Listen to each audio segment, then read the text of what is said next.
নিউজিল্যান্ডের বিপক্ষে টি-20 সিরিজে থাকবেন না মুস্তাফিজুর রহমান, সেটা আগে থেকেই জানা ছিল।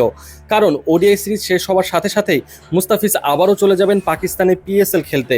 কিন্তু মুস্তাফিজের সেই পাকিস্তান যাত্রায় ইনজুরি কি আবার বাধা হয়ে আসতে পারে? 24 এপ্রিল থেকে 3 মে পর্যন্ত লাহোর কালান্দার্সের হয়ে খেলার ছাড়পত্র ফিজের কাছে আগে থেকে থাকলেও পরিকল্পনা ছিল কিউইদের বিপক্ষে ওয়ানডে সিরিজ শেষ করেই তিনি উড়াল দিবেন পাকিস্তানে। তবে সেই সাজানো পরিকল্পনায় এখন বড় এক বাধা হয়ে দাঁড়িয়েছে তার ডান পায়ের হাঁটুর চোট।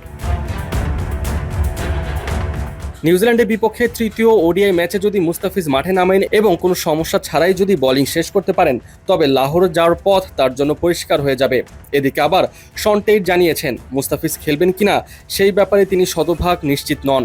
যদি শেষ মুহূর্তে ফিটনেস নিয়ে শঙ্কা থাকে তাহলে পিএসএল খেলতে যাওয়ার ব্যাপারে যদি কিন্তু হিসাব চলে আসতে পারে, সেক্ষেত্রে বিসিবি ফিজিও আর নির্বাচকদের সবুজ সংকেতের অপেক্ষার প্রহর গুনতে হবে এই বাঁহাতি পেসারকে। ওদিকে লাহোর কালান্দার্সও তাদের প্রিয় বোলারকে পেতে মুখিয়ে আছে। এই আসরে 5 ম্যাচ খেলে 6 উইকেট নেওয়া মুস্তাফিজকে ছাড়া লাহোরের জন্য প্লে অফে ওঠা বেশ কষ্টকর হয়ে যেতে পারে। এদিকে মুস্তাফিজের এই ইনজুরি ঘটেছিল নিউজিল্যান্ডের বিপক্ষে প্রথম ওয়ানডে শুরু হওয়ার ঠিক আগে। মাঠে নামার জন্য গা গরম করার সময় হঠাৎ ডান পায়ের হাঁটুতে অস্বস্তি অনুভব করেন এই বাঁহাতি পেসার। ফলে প্রথম ম্যাচে তাকে ছাড়াই মাঠে নামতে হয় বাংলাদেশকে। দ্বিতীয় ম্যাচের আগে রোববার অনুশীলনে তাকে বেশ ছন্দে দেখা গিয়েছিল, বল হাতেও ছিলেন সাবলীল, কিন্তু তবুও ঝুঁকি এড়াতে মূল ম্যাচে তাকে রাখা হয়নি। বর্তমানে দলের সাথে বন্দরনগরী চট্টগ্রামে অবস্থান করছেন তিনি। অবশ্য অনুশীলনে তাকে বেশ ফুরফুরে মেজাজে দেখা গেছে। এখন বড় প্রশ্ন হলো সিরিজের শেষ ওয়ানডেতে তিনি একাদশে ফিরবেন কিনা।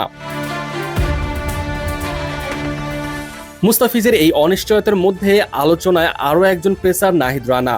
টি-20 সিরিজে বিশ্রাম পাওয়া এই গতিদানবকে পেতে রীতিমতো মরিয়া তার দল পেশোয়ার জালমি। যদিও নাহিদ এখনও আনুষ্ঠানিকভাবে অনাপত্তিপত্রের জন্য আবেদন করেননি, তবে সূত্র বলছে তিনি খুব শীঘ্রই বিসিবির অনুমতি চাইতে পারেন।